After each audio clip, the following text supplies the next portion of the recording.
কেটে নেব। আমি হাফ লাউ ইউজ করেছি।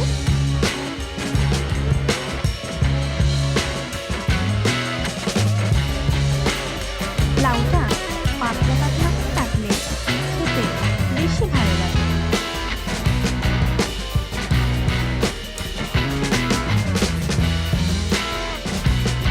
দেখতেই পাচ্ছেন আমার লাউটা কাটা হয়ে গেছে। এবার একটা আলু ডুমো ডুমো করে কেটে নেব। কেটে নিচ্ছি দুটো পেঁয়াজ।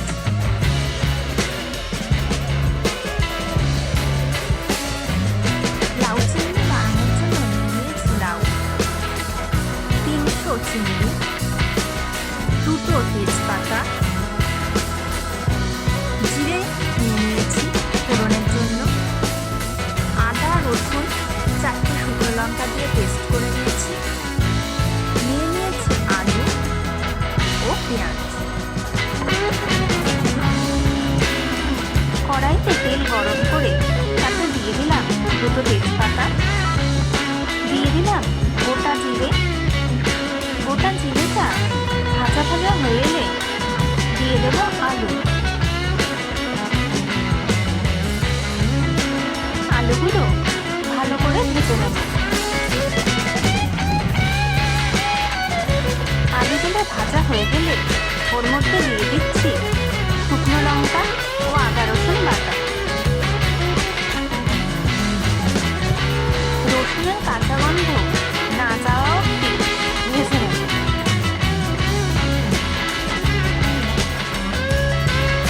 এবার এর মধ্যে দিয়ে দিচ্ছি কেটে রাখা পেঁয়াজ।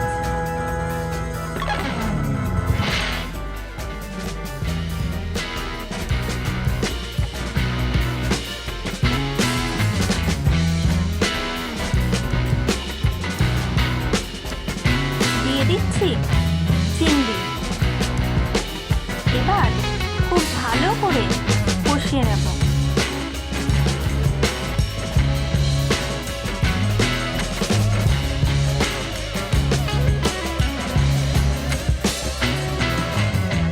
এবার অ্যাড করে দিচ্ছি পরিমাণ মতো নুন, অ্যাড করে দিচ্ছি হলুদ, স্বাদ অনুসারে দিয়ে দিচ্ছি চিনি। আবারও ভালো করে কষিয়ে নিচ্ছি।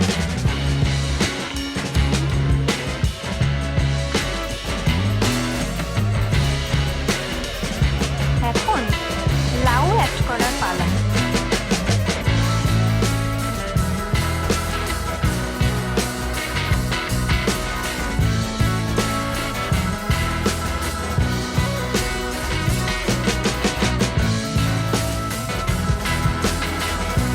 লাউ থেকেই জল বেরোবে, তাই আর জল অ্যাড করলাম না।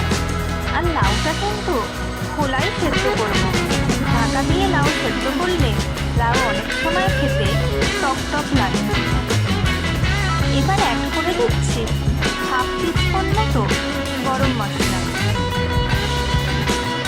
দেখুন লাউ থেকে কতখানি জল বেরিয়েছে। লাউয়ের জলেই লাউ সিদ্ধ হচ্ছে। লাউ চিংড়ি প্রায় হয়ে এসেছে, লাউগুলোও সেদ্ধ হয়ে গেছে এবং ফুটছে। এই মুহূর্তে অ্যাড করে দেবো ঘি। আমাদের লাউ চিংড়ি